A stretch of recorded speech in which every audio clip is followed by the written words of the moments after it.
Yeah, so as you can see, it's very, very wet out here today. Luckily, it's warm. It's mid-60s, I would say, and cloudy. We're out here digging plum suckers. You can see we've got a pile of what might look violent, like a violent plant mess, but I assure you, it's only a little bit violent. The plums came from these patches over here. We're at Pando land here near Raleigh, North Carolina, and there are several distinct, genetically distinct patches of Chickasaw plum. In other words, they each were seedlings, one seedling at one point, and they have suckered out and formed patches. And we know they're each distinct because they fruit at different times. The fruit are different colors, so we've been able to observe this over several years. And we're out here, like I said, digging suckers. So suckers are a good way to propagate plums, and a lot of other native shrubby species can be propagated this way. And it looks violent, but what we're doing is we're going in and we're digging up something that looks like this. All right, so here you can see this is a sucker. So what these plums will do is they'll send out a horizontal root under the ground to get away from the base of the start of the plant. When it gets far enough away, I don't exactly know, I don't know if anyone knows what decides this, but it starts to send a shoot up to form a new stem. And so this is an example. There's a sucker here coming up off of this clump. And that's all we're doing is we're going in and we're digging up the suckers. We're terminating the root at a certain point. We find that having a junk pair of pliers that you can kind of sink into the dirt to cut some of the roots is good. You can also break them with shovels, but that tends to be more work. And there are some small ones we're digging, some large ones. So you can see there's a big variation in size. And I'm trying to be kind of quick with this part of the video because we're tired and wet after a long day. We've got a super long drive home back into Virginia.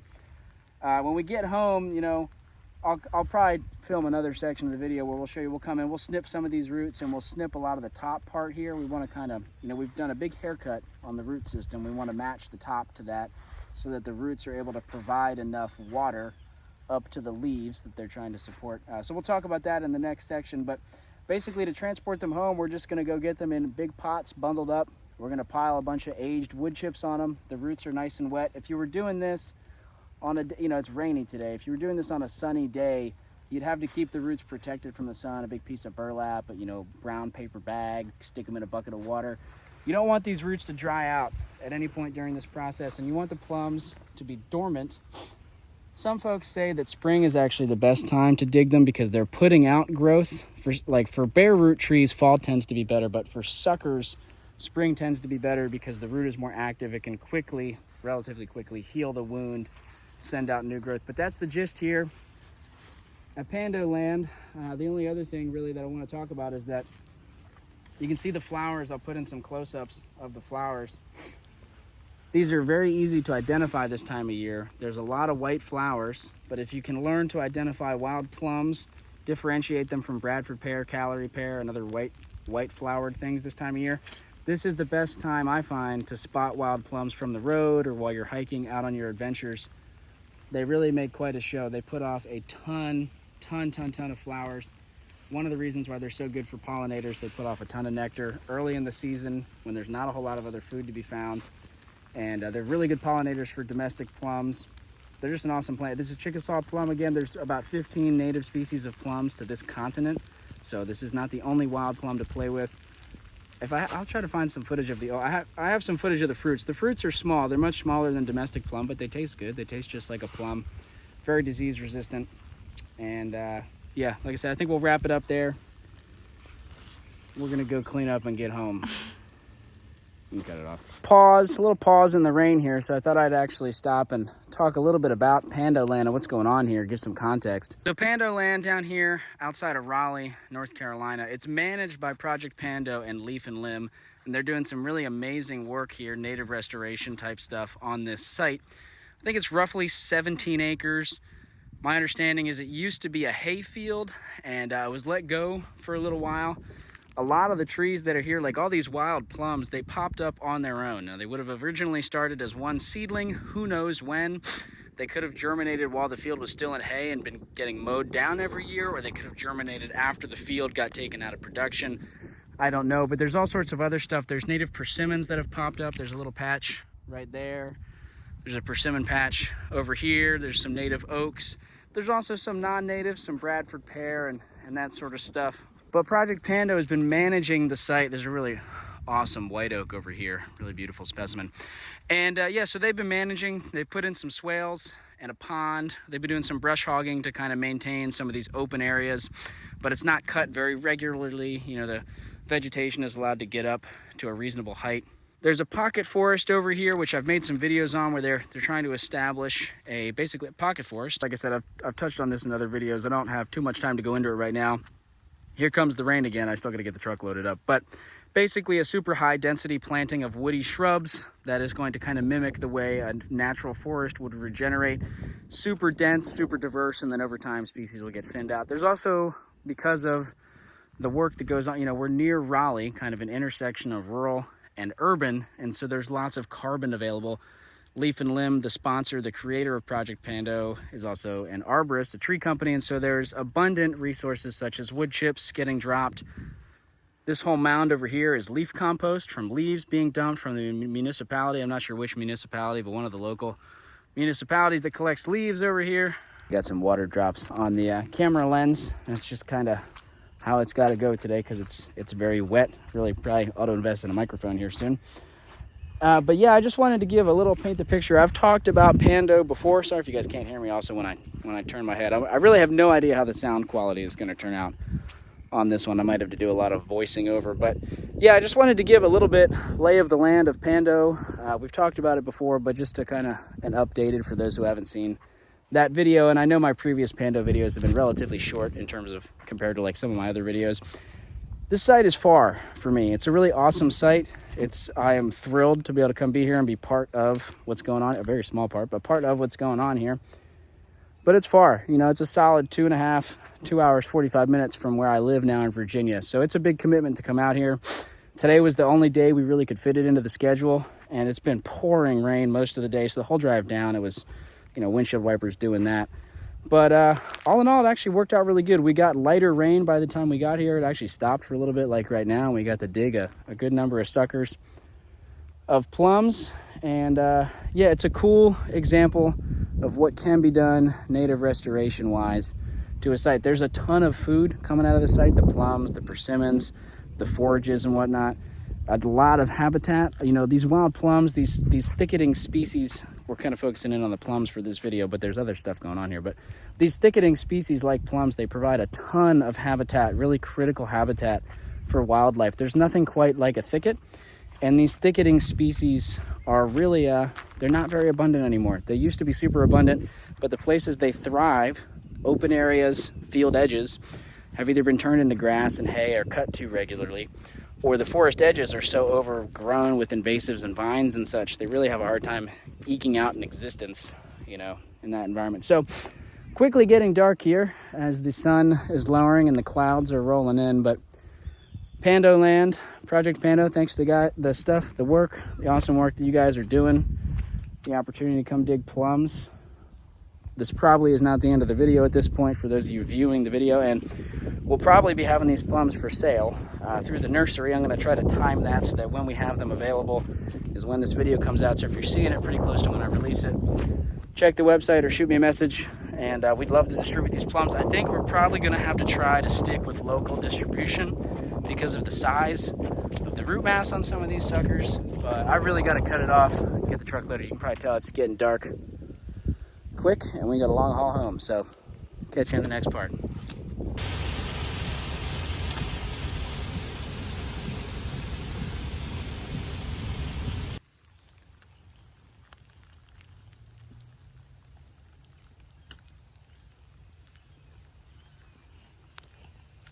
So here you can see the scene of processing and cleaning and sorting, grading out all of these Chickasaw plum suckers. The first example I'm going to talk about is something like this. So we collected this, harvested this in the field, and now I want to clean it up. I'm going to make a few cuts. I'm going to make one cut somewhere around here. This will be its own plant.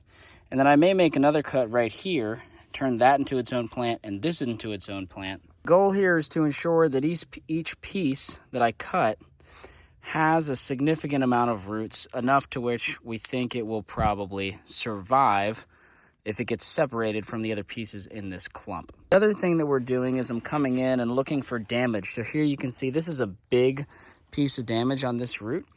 instead of asking this tree to try to heal this whole thing, I can come in and make a cut right here so it has a relatively smaller area that it needs to heal.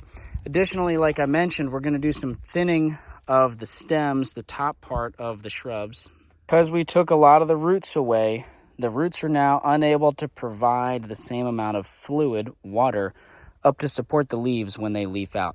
So we're going to remove a lot of this stuff. You could very simply just cut it here, but I'm trying to do some more detailed pruning work and take out things with a narrow crotch angle, things that are kind of growing back into the tree itself. Trying to clean them up and basically size them down so that they'll have less stress when they get planted out. Important anytime we're dealing with bare roots to keep them wet. I've got a bucket here. We've got some really odd shapes. You can see there is some stuff that is exposed to the air. It won't fit in the bucket. This is where a bigger tub or a hose would be helpful. Towards the end of the day, you can see the sun is getting low. We've got some shade from these trees. Even though there's no leaves, they are giving us a little bit of shade, and it's relatively cool. It's in the 60s, maybe the high 50s. I don't know exactly right now. And so it's okay for these roots to sit out for a little bit, 10, 20 minutes. Longer than that is probably possible, but not ideal. Doing this on a hot, sunny day out in the direct sunlight and it's warm, you really, really want to limit the amount of time these roots are exposed. So having a wet piece of burlap, mulch, brown, paper bag that's wet, something to drape over the oblong, the strange length pieces that don't fit into the bucket. It's going to be very useful. You could also, if you had a hose, you could just consistently kind of spray them and mist them as you're going about doing your work.